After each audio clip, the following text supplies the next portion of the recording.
anybody who can talk is certainly valuable on the FDH Lounge, and that sums up our next individual, Johnny Valiant. Johnny, welcome to the FDH Lounge tonight, sir. How you doing tonight? The reception's not the best. I can barely hear you, but I've worked with some of the best names in the business, and I could barely hear them as well. So I'm just going to go ahead and assume that you can hear me. And wow, what a distinguished pleasure it is. Mixed emotions with Bob Barker. The Price is Right, and having your pets, spayed and neutered and whatnot, and gosh knows. I've always had my, George Steele was, I think he was neutered, and various other people, Hawk, those guys with the, Killer Kowalski. I don't know if he was spaded, but I know I've been spaded, but it's an amazing thing. It's a real pleasure to get on here and be recognized, and I appreciate the accolades. You're talking about myself. Yeah, back in the day, you had some of the great guys out there, Albano and Freddie Blassie, and back when managers were managers. Now, I guess professional wrestling has kind of had a different slant with it, with some of the beautiful, vivacious women out there. I don't know. I guess a lot of guys, they give up the Spice Channel to get out there and watch wrestling for a while. But, of course, Vince McMahon, is an old friend of mine, schoolmate from military school in Virginia, where Vinny and I went to school in the 60s down in Waynesboro, Virginia, and played football with him and baseball and whatnot. And, Vince is a tremendous innovator and has a tremendous sense of imagination. And, hey, what can I say? So if you folks are hearing me now, I really don't hear anybody, saying you hear me, you don't. I could be talking to the fresh air, Johnny? For Christ's sakes. I'm out here in New York, St. John's University in New York at a softball field. I can get some reception with Verizon. You get so many minutes here. Huh. I have, nothing to do with a penalty Right. box, but I have students walking towards me as I talk. But, Okay. Funny you should ask. What am I doing here at this Big East school? So I'm here. Johnny, I'm right here in the neighborhood, man. We can hear you, Johnny. You're coming in kind of faint to us also, but we can hear you. I'll try to enunciate so you can hear us. I didn't know about the depth of your background, your relationship with Vince Jr. That's not a commonly known thing about you, I don't think. That's very interesting. You told our listeners about that. School with him. I was a football player with him, and he was like a year ahead of me. Mm-hmm. And we're pretty good pals. He was always a great athlete. Amateur wrestler. He was on the wrestling team and always was in great shape. I think he was in the 182-pound class. And then I played baseball with him. He was a pitcher and I was a catcher, and I threw a guy going out to second base. If the guy tried to steal second, I hit Vince in the back of the head with a baseball. So, according to him, I went down to the Garden there a couple months back, and he told me, now you know why wrestling is the way it is, Johnny, because you hit me back in the head with a baseball back in the day. But then he was a great football player, and but always a prankster. But, clean fun, That's going back in the day. You're talking 1964, so. Oh, yeah. Here we are, man, Well, Johnny, one of the things that strikes me, it's weird about this show. There's a lot of commonality sometimes where you least expect it. The previous time we had Bob Barker on, we had on J.J. Dillon the same night. So another big-time wrestling manager on. And the conversation we had with J.J., we were talking about managers today, something you touched on briefly. And it just strikes me, again, that these guys say there's a lot of cookie-cutter stuff because J.J. Dillon and you and Captain Lou and Jimmy Hart and Paul Ellering, you guys were originals. Nobody sat in a boardroom and kind of designed the characters or anything like that. The Johnny Valiant character, Luscious Johnny V, I still watch it on YouTube. But don't forget, it was your innate ability to talk that set that apart, and that's something you just can't teach somebody. I think a lot of the times wrestlers, managers came about was because the real big beast of a guy, he couldn't talk, or the people thought that he couldn't talk. So you had guys like Wild Red Barry there, and then you had certainly the Wizard, the Grand Wizard, and then when Vince McMahon Jr. took over, there was a lot of other names that came out, like Bobby Heenan and Johnny Valiant, Johnny V, and of course I was a two-time tag champion. I was a legitimate wrestler back in the day, and these other people were primarily just wrestlers, like Slick and I'm going to say Jimmy Hart and certainly Bobby Heenan. But Bobby Heenan used to get in the ring and wrestle a little bit. He could kind of hold his own for a while, and I don't know. Yeah, it's kind of a strange thing, you know. You see a lot of the females lurking around the ring and partaking and doing this and doing that. I don't know, but I guess it's a viewing audience out there, and people like to look at the young gals and whatnot. But I think there's a certain echelon of the society, the viewing audience, that does like some of the grizzly types and some of the real, like, rough-looking guys that are managers or used to wrestle or have that voice or whatnot, you know, and even like Mr. Fuji. So you can go right down to the laundry list of WWF managers, and you're going to see a lot of interesting ones. Even the Fabulous Moolah, I think she managed there for a while, too, towards the end. So, yeah, talking means a lot. It does. But, you know, you take some of your great wrestlers like Freddie Blassie, he used to wrestle the way he spoke, you know. Right. And that really means a lot. And even some of your great fellows like Buddy Rogers and whatnot, you know, they wrestled like they spoke. They spoke like they wrestled, you know. So that really means a lot. I think that people, if they respect you too much, it's no good. I guess if they think that you're just, blowing off steam, or you're just, fabricating the whole thing, you're just totally a farce or hiding behind a phony facade. People, nowadays especially, my friend, they see right through everything, especially with the internet and whatnot. But there is a certain place in wrestling fans' nostalgia and a certain place in a certain amount of protocol that they do give guys like Johnny Valiant and Heenan, certainly, and right on down the line, and certainly Captain Lou Albano and Blassie and the Grand Wizard. They kind of remember some of the fellows that left their mark loquaciously in the wrestling business. So what can I tell you?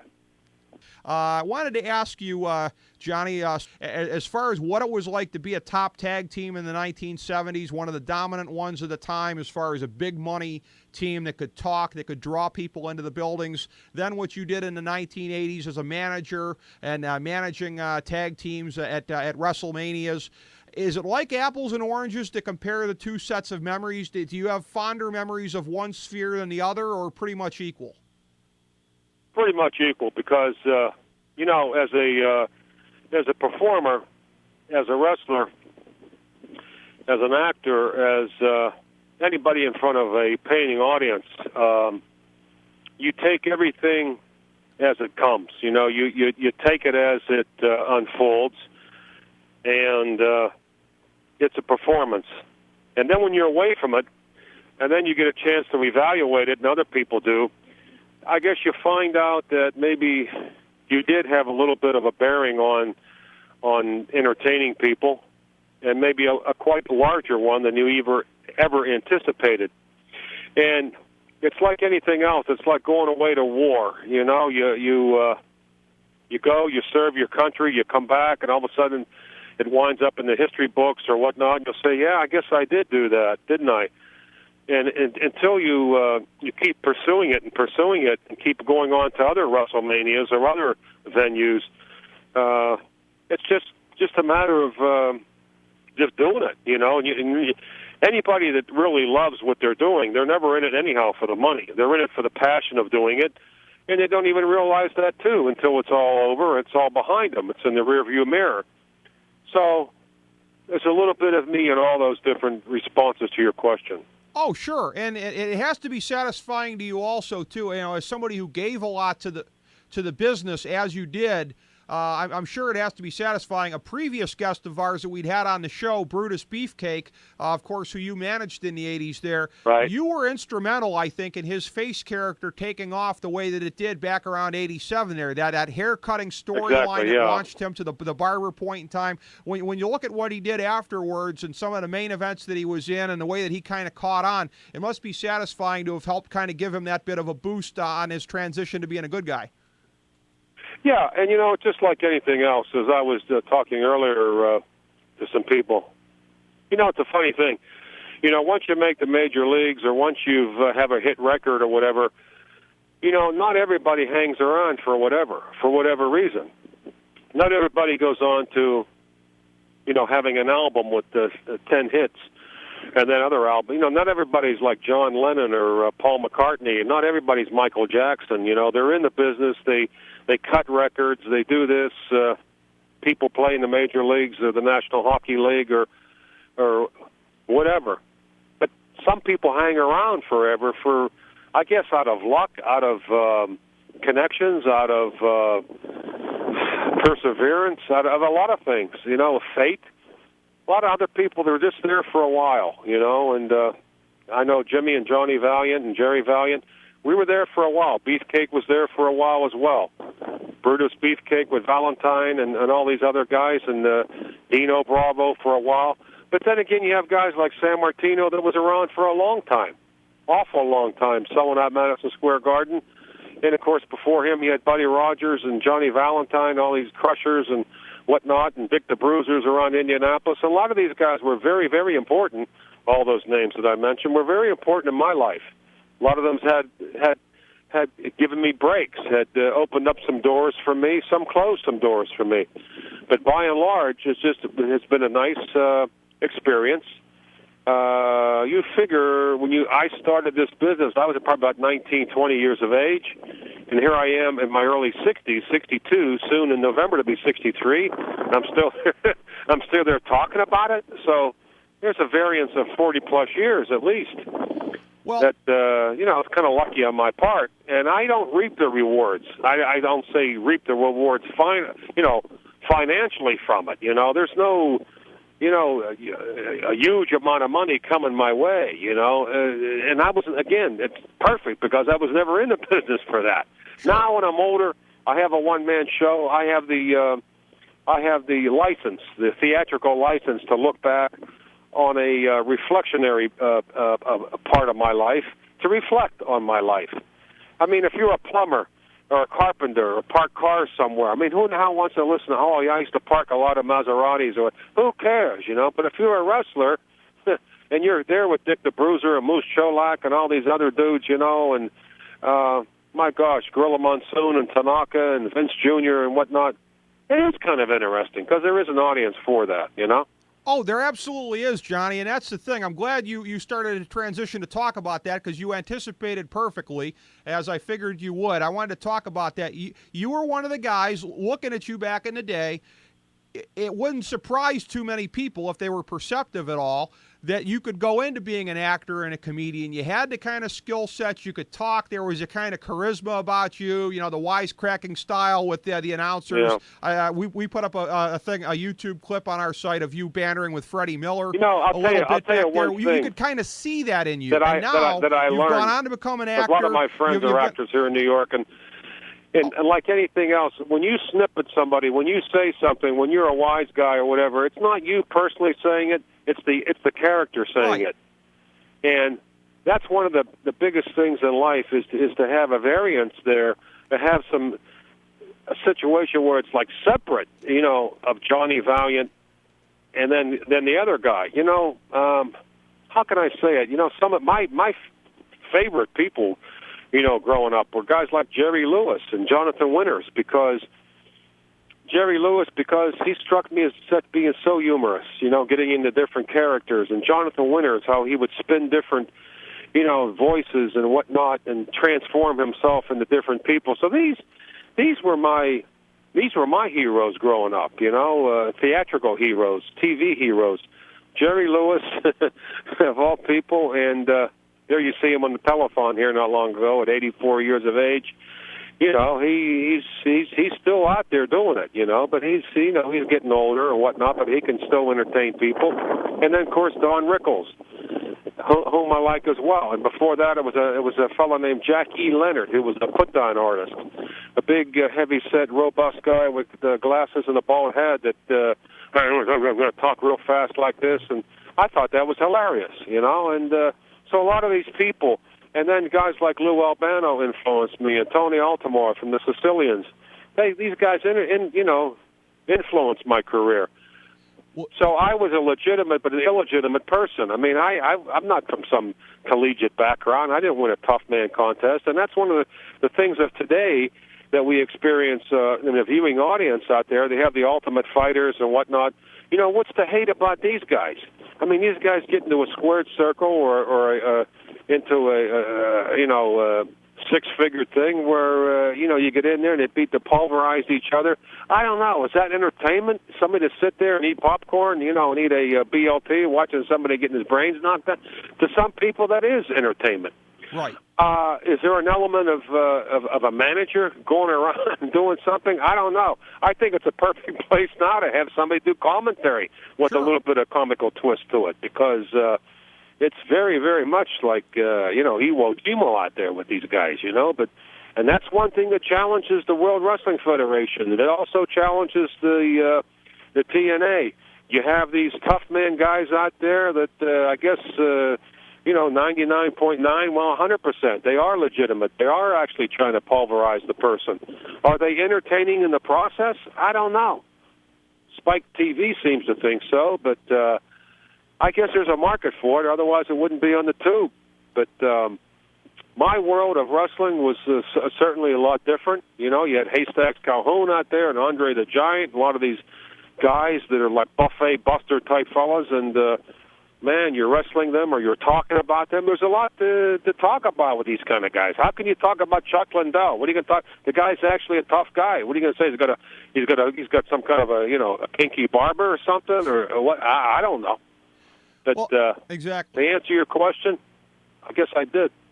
Yeah, I think you did, and to bring it full circle to what you're doing now. Again, those of us who saw you breathing life into the Luscious Johnny V character back in the day, I'm sure could see these things in you. Not surprised what you're doing now. Again, actor, comedian. You've been on The Sopranos and Law and Order a bunch of times here. Yeah. You got this one-man show, An Evening with Johnny Valiant. Talk about what that's like. The notion of that one-man show fascinates me, and if I make it to New York by the time you're still doing it, I really want to see this. Talk about what that's about.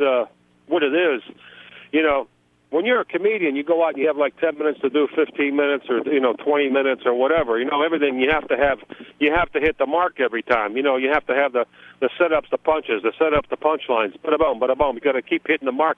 You have to have material. When you're out there, like a guy like myself, and you have to go over an hour and 20 minutes, there's no time set on you. You just get out there and go do it. If you're trying to sell somebody a Lincoln Mercury or a Toyota or a Nissan, the bottom line is, you got to put them under the ether. You have to entertain these people. You have to let them know that now's the time to buy. You can't, get out and talk about the Steelers or the Jets and how you doing, how's the weather, what do you think about Jose Rios and everything. Then the guy says, okay, I'm just looking. Well, you're not going to feed your family that way. You got to do something to make this person say it's an urgency, my friend. You got to buy the car now. There's an urgency now. You have to listen to me. I have something to say. Mm-hmm. And that's really what it is. You bring that audience right towards you, and after you do, you have to. They have to be entertained. And even if people are not laughing, as long as they're listening, you're giving them information. And after a performance such as myself, they've left with some knowledge. Not only they've seen a human being up there, they saw somebody that was vulnerable. They saw somebody that entered a business in his late teens that persevered and stuck to it. And this guy came into his life, and that person came into his life, and this situation arose, and this happened, and that happened, and then nothing happened, and then a lot happened, and then you wonder why isn't anything happening? And then somebody says, why should it happen? You should be lucky to go from one lily pad to another. Who's to say? Who's to say you have to be in this thing and do what? What about your family? How did it affect your family? What did you have to give up to go do this? What did they have to get up to be? There's your dad. There's your husband. There's your ex-husband. There's your ex-husband. There's your ex-dad. There's your ex-this. There's that. Ex-wife. Ex-friends. Ex-pack. There you are. My God, thank God for a six-pack. Is that what it's all about, a six-pack? A 12-pack. Let's go for a 12-pack. How about a 30-pack? How about no pack? And that's what it is. And then how about nothing? And that's the greatest thing in the world. Where there is nothing, you just get back, you reflect, and you say, wow, how about that? And then somebody talks you up on a cell phone, and you're out walking around St. John's University. And why are you at St. John's University? Who knows why? I'm out here. And it all makes sense. And at 62 years of age, it all makes sense because I had, and that's one of the greatest things in life where you have a plain piece of canvas, and you can just put in there what you want and what you don't want. You can add it and omit it. And when I was over in China here during the summer, my wife's Chinese. I accompanied her over there at her request to go to China. Her father's a painter. He's 92 years of age. He's an artist. He's not a painter. He's an artist and teaches over there at the university. And you see, people that are artists like myself, I created a certain thing. I created a character. I created a person in the ring. If I was a big, rough, tough guy and I go beat somebody, what's so entertaining about that? But if the guy is a big, rough, tough guy, and now he wants to get even with me, but I have to do a stage left, sometimes it's entertaining. And I don't know if you have that too much anymore. If they think you're really that great and you're really that tough, there's nothing to hate because you can back it up. You see all this kind of stuff now in the NFL. Look at all these guys that get out there after they tackle somebody. They get out there and do that Hulk Hogan pose, and they do this and they do that. I guess it's all from wrestling. It's all from television. So, boy, that's a long answer. Well, all I know is we're grateful that from the campus of St. John's, you did join us here tonight, Johnny, because you've got the one-man show. I know you've got your MySpace page, myspace.com/Luscious Johnny. We always like to give our guests a chance to plug. So anything that we haven't covered or haven't covered sufficiently, Johnny, that the people need to know about, please take it away. Okay. Well, I think everything's pretty much. It's an interesting world. We're in, as far as I know, we're in 2009, and life, back in the day, don't forget, I started out with this stuff with Richard Nixon, and they had John F. Kennedy, and I was in military school with McMahon when John F. Kennedy, was shot down there in Dallas. That's why a lot of people say, where were you? What were you doing? In 1963 or 4 when he was shot. Well, I know where I was. There's a lot of people probably on this listening viewing audience, whether it's on the internet or whatnot, they weren't even born. There weren't even a thought, with some drive-in movie. But I knew where I was when John F. Kennedy was assassinated. And certainly, I was there with Eisenhower and all these people, and Richard Nixon and Reagan and whatnot. And we're coming here with the, I'm not going to say the Funks, but the Bushes, George Jr., George Sr., and whatnot, and right up here and through, Mr. Obama, who's nice. I mean, my gosh, how things have changed. Who would ever think that you would have? Who would ever, in their wildest imagination, would think that Joe Biden would be a vice president? I mean, my gosh, a guy from Scranton. Oh, Obama, you knew that was going to happen. Did you see that twinkle in her eye at Oprah Winfrey in his acceptance speech? What a twinkle in her eye. My gosh. Yeah. But, no, there's not a damn thing I think I've left out. I certainly hope that the Mets can do better next year. I'm looking forward to tomorrow night with the Pittsburgh Steelers, the defending world champions, to hopefully repeat. And I think I've touched quite a bit. Only thing that I've left out is on purpose, and I'll tell you what that is the 59th Street tolls here in New York City. Thank goodness they didn't charge us a toll to go over the 59th Street Bridge. And when I was not in San Quentin, when I was in Alcatraz, not as an inmate, but as a person walking there when I was working for Roy Shires out in San Francisco.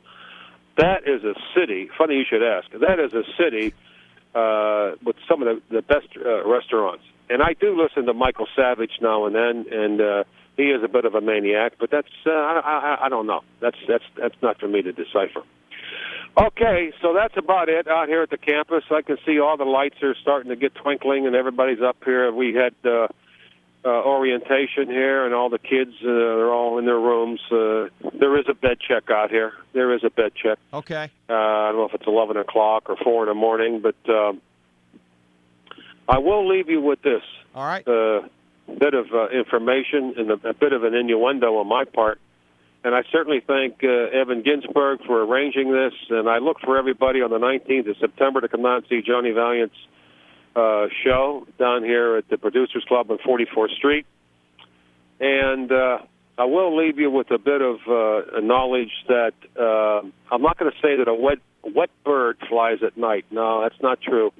I'm going to say to each and every one of you, I hope you can have a dream, and you must have a dream, and always leave room for the unexpected. Okay? So with that, I'm just going to bow out now and wish my old buddies out there like Vern Gagne and all these other pests that came my way, and even Bruno Sammartino, a beautiful good night. And to you, my friend, I thank you and your listening audience for having me on, and even Bob Barker. Johnny, thanks. We'd love to have you back. Thank you very much. Appreciate it. If it's okay, I'm just going to... Thanks, Johnny. Appreciate it. Love to do it again sometime. The one and only Johnny Valiant.